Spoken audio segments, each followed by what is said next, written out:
Hey, Heritage Park, welcome back to the HP update. We have a few questions from you guys for this week. There was fewer questions, but they're good questions to answer, so we're going to hit them anyway. I'm here with Andrew. Hello. Hello, Aaron. Welcome. Greetings. We're going to talk about some stuff. Let's do it. Okay. So, Heritage Park, it's no secret. We've gone through way more changes than we probably anticipated. Sure. Things have been, it's felt like a squeeze, I think is safe to say. And I think one of the questions is basically has the family of churches as a whole been caring for Heritage Park through this? Because I think it can feel just really, a little heartbreaking, sad. Yeah, There's some grief going on there. Just change is rough in general. So I think there's a perception that maybe we've been left to ourselves. What would you say to that? Yeah. How does the family of churches care about Heritage Park, right? That question was asked. And so, I think first thing that comes to mind that's probably the most visible would be the pulpit, right? I was there Sunday with you guys, and I think if you look back at like the last 4 months, the elders from the other four churches specifically have been in the pulpit almost on a weekly basis, and you think of people like Luke Hendricks, who is an NGC elder here at East Vancouver. He's doing shepherding. He's, got his job here that he does. And then, he's the interim right now over there at HP. Because he didn't have enough to do. Yeah. He was bored. He's like, what should I do, Andrew? I'm like, go be the interim, I guess. Fine. No. So sarcastic.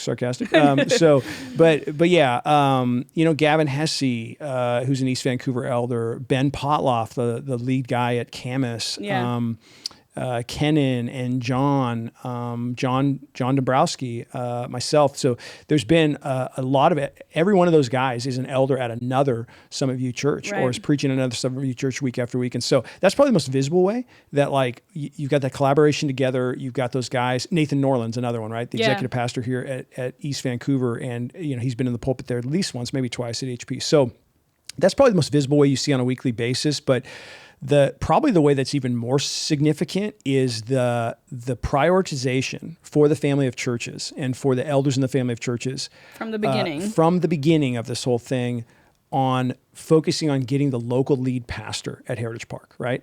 And so that has been issue 1A since before, like once the like letter of intent to merge was signed in late March, and once that was like, the vetting process happened with me, and then I was voted in late May by the elders at Some of You for the new family of churches lead, and then right there in June, that first week of June, the Some of You elders voted to like start that position and open that position. So it was another 6 weeks or so before the search committee was able to come together because like figuring out all the dynamics of the details of the merger and making it more public and all those things. But from the beginning, like from the summer, as those candidates started to roll in, putting that search committee together, the leadership council, which is, elders from all 5 of the churches in the family of churches, working a ton on interviews, vetting candidates, and doing those things. And so there's like a lot of other things for us to do as a family of churches that are important, buildings and mission and all sorts of things. But we've really put all that collective bandwidth into like, we got to make sure that we get this long-term lead at HP, and praise God, like he's provided. And that's hours and hours of work. That's just sort of like, it's not visible to us on a Sunday morning. I mean, we're showing up and we're just feeling like, things are changing. Yeah. What the heck? But we're still preaching. Yeah. We're still singing. We're still teaching kids the word. We're still teaching youth the word. Like all of these things are still happening, and that kind of wouldn't be the case if the family of churches didn't care about Heritage Park. Yeah, 100%. Yeah. And so there's been, even that HP lead, like, how there's like dozens, there's like the place between dozens and hundreds is what, scores? So like wow. scores of hours over weeks and weeks and months in putting into that search. And here we are, like we have, and we'll talk about the last half of this podcast, but local lead pastor candidate on his way, a few weeks out from meeting him, and really just a few days out from like seeing who this guy is and learning more about his family and everything else. And so super excited about that piece. So those are some of the ways, and there's been a lot of other things, but I think those are the like top of mind ways. And knowing that like we can't move forward as a family of churches in any other venture until that Heritage Park Just local figure it lead is done, right? And so And this isn't yeah. this isn't with the intention of like skating past people's grief or feelings No, or whatever. not at Like all. all of Yeah. that's normal and to be expected. Like Yep. it's if you feel attached to the people that you go to church with, that's a good thing. Yes, it is. You know, and Yeah. so changes in that, whether it be staff or people changing in the body, that can always be painful. Yes. And so in this question is interesting. And so I know things because I'm on staff. You know things because you've, been watching over all of this. But the idea is, it feels like Summit View as a whole, and maybe it's just felt particularly at Heritage Park, but Summit View as a whole has needed to flex or change or adapt more Yeah. than NGC. And one of the pieces of evidence that could make someone think that is that we've had staff loss, whereas NGC hasn't. And so can you talk to me a little bit about that? Like, why is that more felt for us? Or what changes are going on over the whole family of churches, not just Summit View, not just Heritage Park? Yeah. And so I think that speaking in terms of Summit View and Northwest Gospel Church, and the churches that made up Summit View coming into this merger and the two churches that made up Northwest Gospel Church, so 3 and 2. Yeah. Like if you look at the two churches of Northwest Gospel Church and then like the like Battleground and West Side specifically, there's been similar amounts of change at Battleground and West Side as there has been at the Northwest Gospel churches. So Summit View overall, Right. Northwest Gospel overall, there's always change happening. There's staff transitions and changes. We've had multiple this year at NGC, as there has been at Summit View at all three of the churches. So, but specifically on this question, Heritage Park is feeling that the most. Yeah. And I think the reason for that is because they're like Heritage Park in like June of 2023 went in, like had a lead pastor transition, right? Yeah. A resignation, and then went into an interim period, which is by definition temporary. And so as those things occurred, there was that triggered the transition, right? And so, Right. and when there's a lead pastor transition, it always triggers transition on the staff, right? And in the church in significant ways. And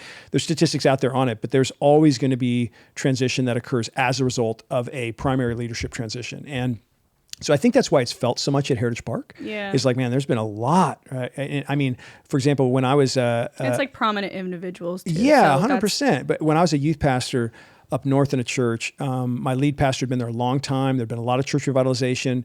The church over like a 10-year period grew every single year. Major revitalization, became one of the largest churches in the county up there. And I was with him like 5 years, and he left at the beginning of 2010. I became the interim like Sunday morning preacher. Yeah. In the next 10 months, we had like, it was a larger church. We had executive level pastors. So there was like, I think we had 12 to 13 executive level pastors, and who were like leading departments and staffs and stuff like that. I was the executive level pastor over youth and kind of family life and those things. And he left in February of 2010, and I left in December of 2010, so it was like 10 months later, 11 months later. Yeah. And between the time he left and I left, there were 10 executive pastor transitions, right? 10 executive level pastors who transitioned out. It was like one a month, right? And that's a lot, right? And that wasn't like the entire staff, but that was a ton. And I'm not saying that that's normal, but like that church didn't decline that year and got a new lead pastor the next year and continued to grow for the next like 15 years after that, right? Yeah. And so 14 years after that. And it's but my point is lead pastor transitions always trigger transitions on the staff. Like it is a reality of the church world. And so doesn't make it easy. But I think that's why there's that felt need for flexibility, change, and adaptation at Heritage Park specifically. And just to speak for speak about the full family of churches, there has been a ton of change everywhere, right? Yeah. Job descriptions have changed, roles have changed. There's no one person on staff that's like, I don't know, everything's business as usual. Oh for yeah. me. Hey, what's going on? There's a what? You called it a family of churches? Yeah. No, there's been a ton of change in roles and responsibilities, and the bandwidth people have had to give toward different things in different seasons. So yeah, it's been significant and all the way around. And everybody, I would say this, everybody is feeling that, right? There's definitely no staff member, but there's no elder, there's no nobody throughout the family of churches that is like, oh yeah, this was a pretty normal year, just Right. merging 5 churches. So yeah, it's So definitely you're seeing more happen at Heritage Park. It was the nature of the changes that needed to happen Yeah.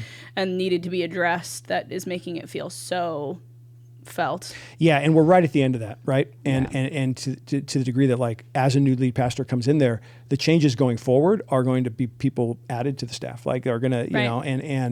and there will be new people, there will be new growth. There's a lot ahead. So, Okay. yeah. Well, talking about the new lead pastor, Yep.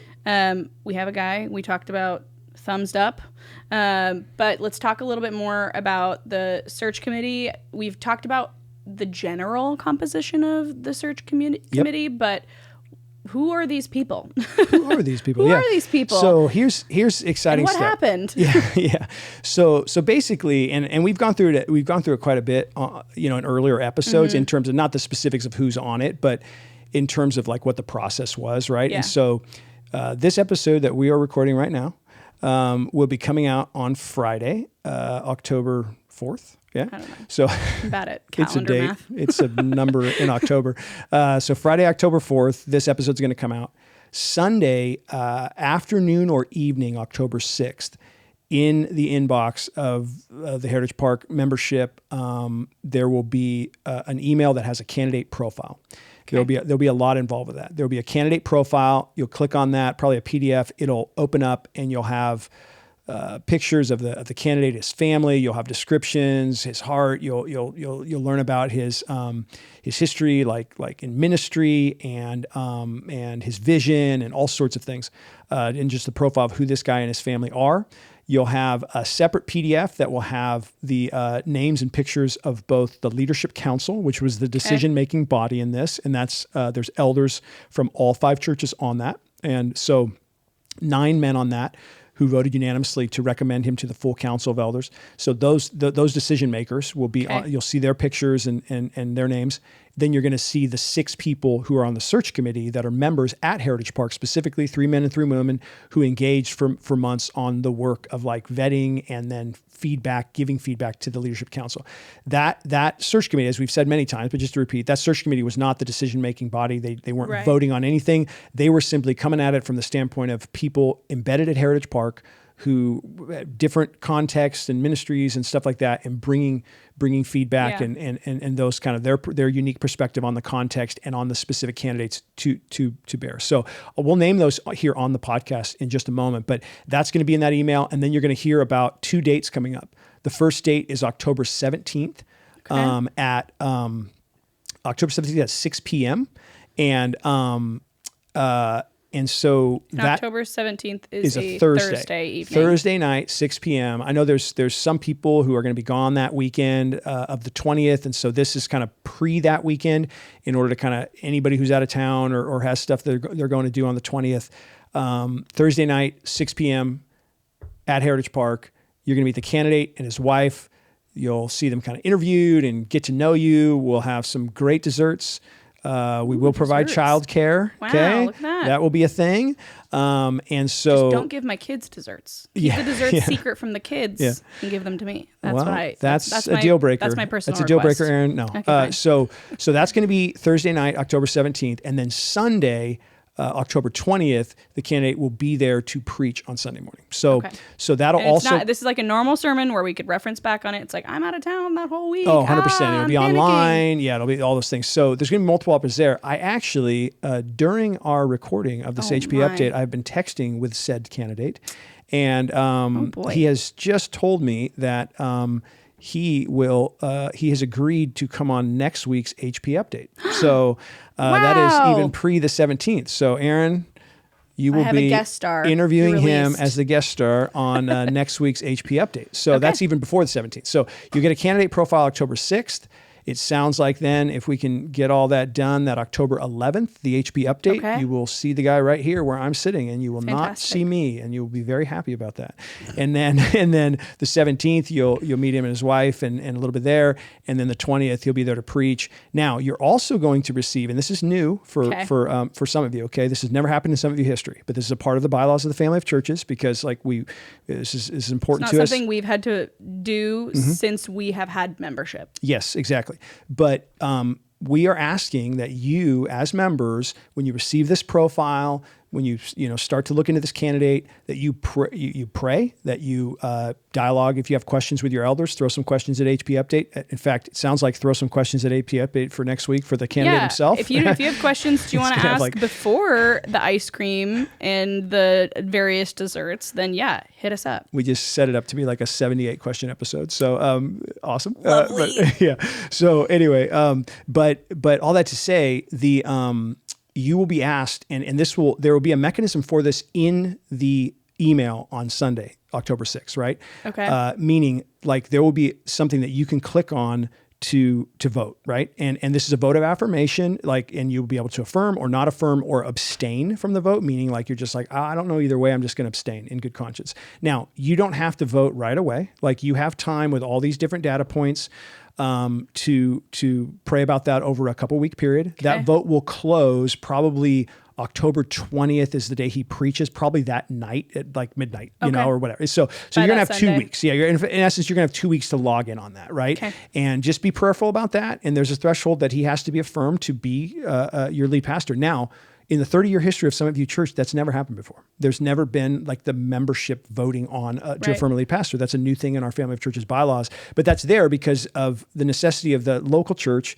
being able to like be in on this, pray, dialogue, be the church, and then in good conscience, affirm or not the decision that's going there. So all that to say, like that's going to be in there. There'll be probably a video that explains a little bit about that voting process. Okay, and I mean it's literally like click on a link, put in your name, and then vote, abstain, or yes or no, or whatever. I'm for clarity and excessive clarity. I've learned that. Yes. So I'm okay with a video. Yeah, exactly. All right. So the search committee, and they have agreed to let their names be shared. Okay. So 6 names. Let's hear it. So Dino Biagi, right? Yep, Is that how you say that's how you say it. I got it? You got it. Yeah. I just know him as Dino. Dino Biagi, Nancy Towser, okay. Ryan Ashton, Ellen Newman, Roger Keast, and Sally Gasper, right? Very so cool. Those are your 6 search committee members at Heritage Park. Like we said, 3 men, 3 women. And just personally for these 6, like they probably will be watching this, I'm guessing, at some point. I hope so. Like super grateful for you guys. Like the amount of time you put in, the prayer, the dialogue, the evenings that were sacrificed, intentionality. I mean, because for Heritage Park, it's like, truthfully, the most that they've been able to really interact with you has been through here. So they don't really know you from Adam in some cases, sure. But we know these people. Yes. We teach their kids. We community do groups ministry with them, groups life with them. groups, Bible studies, all of these things. Like we know these people. And so... Yep. Yeah. And so that committee, they all prayed through it, and they committed late July, I believe it was, to be a part of that. It was the first Sunday in August. I was at Heritage Park after our gatherings here, went over there and met with them. Tyler Clarensaw, who's executive pastor here at Northwest Gospel, also worked with them a ton and helped equip them with the information, the candidates. We had a whole like board on what's called Asana, is like a software we use at the church, and it had all the pictures and profiles and resumes of all these different candidates and sermons listened to and in-person interviews. Yeah. And so the questions for every one of our candidates were put together by these 6 people, right? They were like on a personal level, here's what I would ask, boom, boom, boom. For each candidate, they did 3 in-person interviews. They, I don't even know how many hours of sermon listening and all that they did, but they did their due diligence. Interviewing and then at the end of those processes, they provided candidate feedback. Like every one of them, like, here's what I think, here's a paragraph or 2, or here's many paragraphs on how I feel about this specific candidate or what I would think or how I feel. And then the elders of the leadership council read all of that. Like they got all that feedback from that group.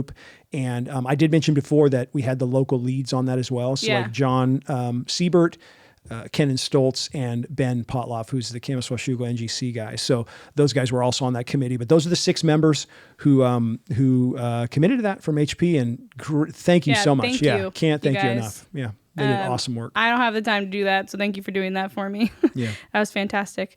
Well, we do want to know more about the local lead, but this local lead candidate, I guess you could say, or the guy, he is serving at a church currently. And so in a effort to care for the body of the church that he's serving Yeah. at right now. Yep. We're going to wait a couple days to give you an email to let you know with the candidate profile and everything, like you mentioned. That's the reason it would come Yeah. out on a Sunday afternoon. I'd love it to come out Friday or whenever, but I think I said last week, hey, 4th, 5th, or 6th, somewhere in there, and he and I and his lead pastor and his elders are in on it, and Right. and it's a really healthy transition, but.